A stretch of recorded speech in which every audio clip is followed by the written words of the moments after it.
Labdien! Mans vārds ir Edgars Tavars. Esmu Latvijas Zaļās partijas valdes priekšsēdētājs. Zaļajā partijā esmu jau 18. gadu.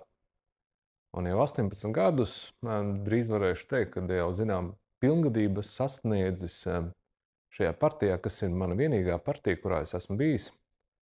Es varu teikt, ka es nenožēloju nevienu dienu, ko es esmu pavadījis kopā ar šiem cilvēkiem. Kādēļ Latvijas Zaļā partija?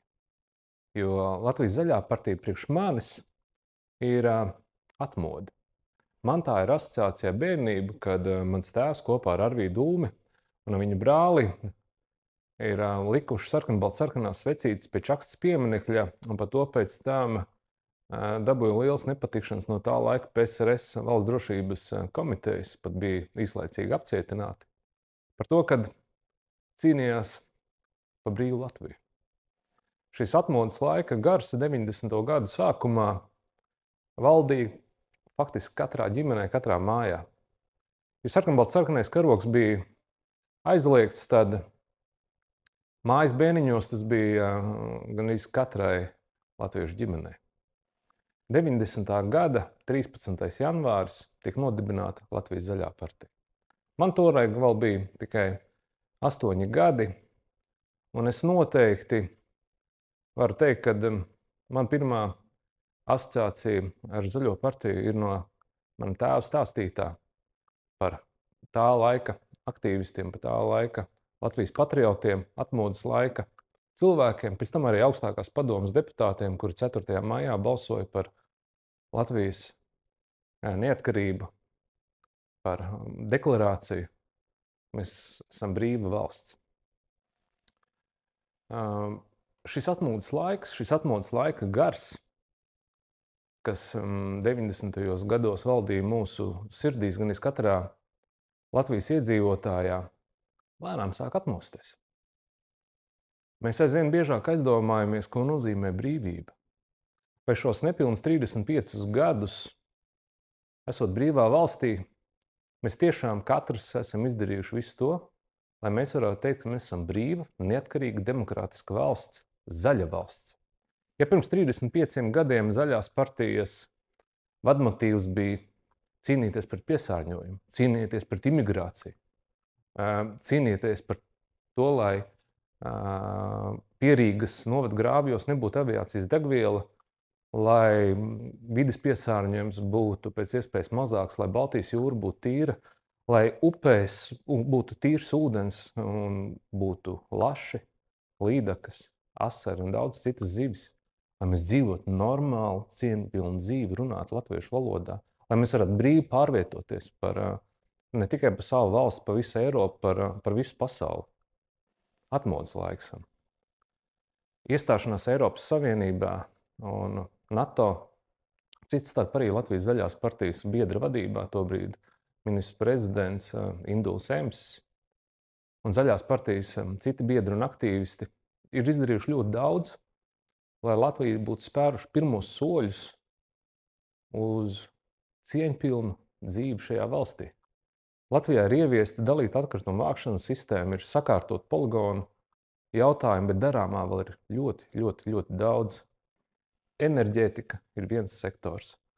Izglītības kvalitāte, pieejamība, drošība, sākot no kārtības policijas katrā Latvijas novadā, lai katra māmiņa, lai katrs bērns, kurš dodas uz skolu, vai katrs pedagogs, jebkurš seniors, kurš iziet vakarā parkā un apsēsties uz soliņa, lai jūtas droši savā valstī, lai jūtas droši savā pašvaldībā. Tie visi darāmi darbi, kas mums jādara kopā. Satrauc ne tikai mani, bet arī daudzus manu dombiedrus mūsu valsts sliktā demogrāfija. Kad mirstība aizvien pārsniedz dzimstību. Mums ir jādara daudz vairāk, lai jaunās ģimenes pieņemtu lēmumu laist pasaulē bērnus, lai dzimtu vairāk nekā mirtu un aizbrauktu. Tas ir mūsu kopīgais uzdevums. Tas ir šis jaunais atmodas gars, lai mūsu valstī būtu gudri un izglītoti un pietiekoši nodrošināti ar augstu labklājību apveltīti cilvēki, lai mēs visi varētu aizsargāt mūsu valsti ekonomiski, militāri un sociāli.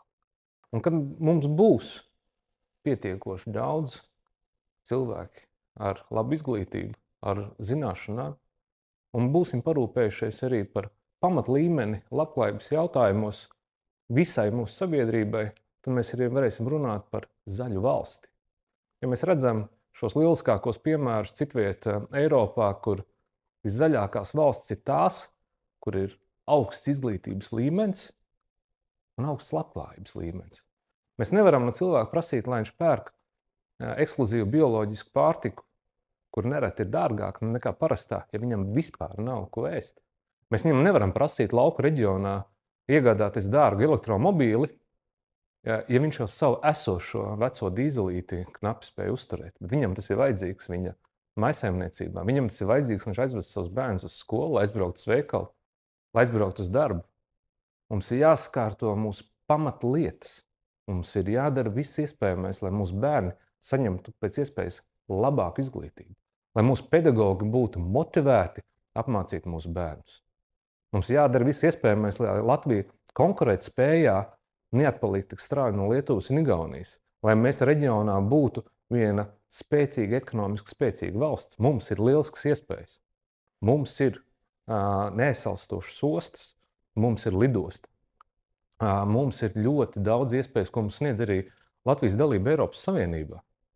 Mums šīs iespējas ir jāizmanto. Mums ir jāatver durvis cilvēkiem, kuri vēlas iesaistīties politikā, kuri vēlas stiprināt mūsu valsti ekonomiski, sociāli un militāri. Un kad būs šīs trīs lietas, es esmu pilnīgi pārliecināts, ka drīz vien mēs varēsim teikt, ka Latvija ir arī patiesi zaļa valsts.